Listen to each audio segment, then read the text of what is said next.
معزز سامعین، یقیناً آج کا یہ خوبصورت پروگرام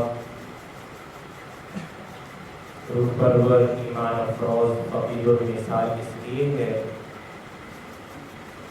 کہ لائق سر تقریم رات محترم جناب قاری طلحہ عثمان صاحب نے یہی قرآن اول شب رمضان سے الحمد سے شروع کیا اور آج 29ویں شب کو میرا بھائیوں سورۃ الناس پر اس کو مکمل کر کے پھر سورۃ البقرہ اور سورۃ الفاتحہ سے اس کا دوبارہ آغاز کر دیا گیا۔ یقیناً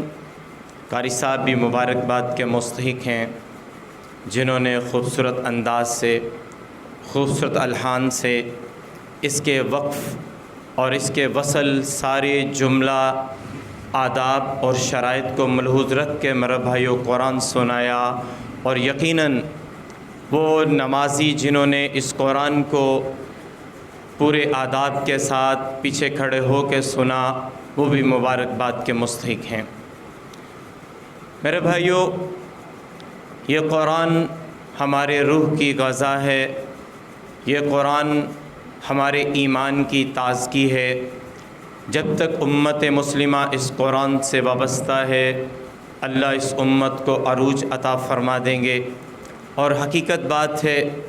کہ جب تک امت مسلمہ نے اس قرآن کو اپنی زندگی کے شب و روز میں عملی طور پہ اس کا نفاذ کیا، یہ امت دنیا پہ غالب رہی، چاہے وہ نظام سیاست کی بات تھی، معیشت کی بات تھی، تجارت کی بات تھی، میرے بھائیوں نظم عدالت کی بات تھی، اخلاقیات کی بات تھی، عبادات کی بات تھی، یہ امت ہر میدان کے اندر غالب رہی۔ جب اس قرآن سے اس کا رشتہ کمزور ہو گیا، اس کا صرف میرے بھائیوں پڑھنے کی حد تک رہا، عمل کی دنیا میں مسلمان خالی ہونے لگا، تو یہ امت عروج کی بجائے زوال کا شکار ہونا شروع ہو گئی۔ اللہ پھر سے اس امت مسلمہ کو عروج نصیب فرما دے۔ تو آج کی اس خوبصورت تقریب کی صدارت یادگار اسلاف استاذ الحفاظ والقراء جناب محترم قاری محمد رمضان صاحب فرما رہے ہیں۔ میرے بھائیوں، خلاق عالم اس امت کی مغفرت چاہتے ہیں، اس لیے رب کائنات نے یہی رمضان جس کا پہلا عشرہ رحمت تھا، اور رحمت کا یہ سلسلہ دیکھا کہ وہ مسلمان جن کو خلاق عالم کے گھر میں آ کے جھکنے کا موقع نہیں ملتا تھا، اللہ کی بارگاہ میں آ کے جھکتے رہے، وہ ہمارے گھروں میں مائیں اور بہنیں جو کئی مہینوں سے قرآن کو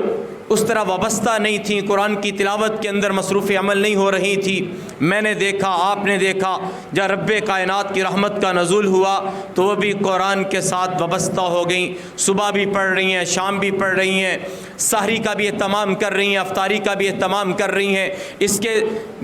باوجود مصروفیت کے ان کا قرآن سے رشتہ منسلک ہو گیا۔ یہ اللہ کی رحمت تھی، وہ رحمت کا عشرہ گزرا تو خلاق عالم نے میرے بھائیوں اس امت کے ان نوجوانوں، ان بزرگوں، ان قاریان قرآن کی مغفرت کا فیصلہ فرما دیا۔ دوسرا عشرہ گزرا تو یہ آخری عشرے میں رب کائنات نے جہنم سے چھٹکارے کا پروانہ ہمارے دامن میں بسا دیا۔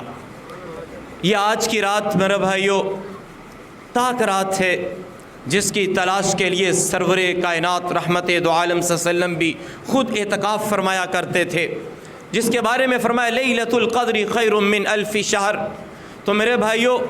ممکن ہے جس طرح آج خوبصورت اور سہانا موسم ہے، آج کی رات لیلۃ القدر ہو، یہ میرے بھائیوں اللہ کی طرف سے امت مسلمہ کی مغفرت کے فیصلے کرنے کے لیے ہے کہ کیا فرمایا لیلۃ القدر خیر من الف شہر۔ اللہ کہہ رہے ہیں ہاں اس رات میں تھوڑی دیر تو میرا سامنے کھڑے ہو جا، ندامت کے آنسو بہا دے، میرے قرآن کی تلاوت کر لے، اپنے ہاتھوں کو، اپنی جھولی کو میرے سامنے پھیلا دے، میں تیرے دامن کو اپنی رحمتوں سے بھر دوں گا۔ اس لیے اس کا ایک ایک لمحہ بڑا قیمتی ہے۔ کیوں؟ اللہ کہہ رہے ہیں کہ میری رحمت سے تو نے مایوس نہیں ہونا، بلکہ کیا ہوگا؟ اللہ تمہارے سارے گناہوں کو معاف فرما دیں گے۔ لیکن میرے بھائیوں اس میں کمی میری ہے، آپ کی ہے، ہم توجہ سے نہیں بیٹھتے میرے بھائیوں، شعور کے ساتھ ہم ان لمحات کو قیمتی نہیں بناتے۔ تو یہ میرے اور آپ کے لمحات کس طرح قیمتی بن جائیں، میرا اور آپ کا قرآن سے کیسے رشتہ منسلک ہو جائے، میں اور آپ کس طرح قرآن کے احکام اور فرامین پہ عمل پیرا ہونے والے بن جائیں کہ پھر سے جو ہے امت مسلمہ اپنے عروج کو حاصل کر لے۔ دنیا میں آج مسلمان جو میرے بھائیوں مظلوم نظر آتا ہے، دنیا کے جس خطے پہ بھی چلے جاؤ امت مسلمہ کے افراد کو میرے بھائیوں جو ہے تشدد کا، قتل و قتال کا نشانہ بنایا جا رہا ہے۔ اس امت کو پھر عروج مل سکتا ہے اس قرآن سے واسطہ ہونے کے ساتھ۔ تو اسی میسج کو لے کے، اسی کاز کو لے کے، اسی پیغام کو لے کے، اسی مشن کو لے کے، اسی درد کو لے کے، اسی تڑپ کو لے کے کہ کس طرح آج کا نوجوان، آج کا بوڑھا، آج کی مرد و عورت جو ہے اس قرآن کے سائے میں صحیح معنوں کے اندر اس پہ عمل پیرا ہونے کے لیے تیار ہو جائے۔ تو میں دعوت سخن دیتا ہوں معروف اسلامی اسکالر، مقرر ذیشان، واضح نکتہ داں،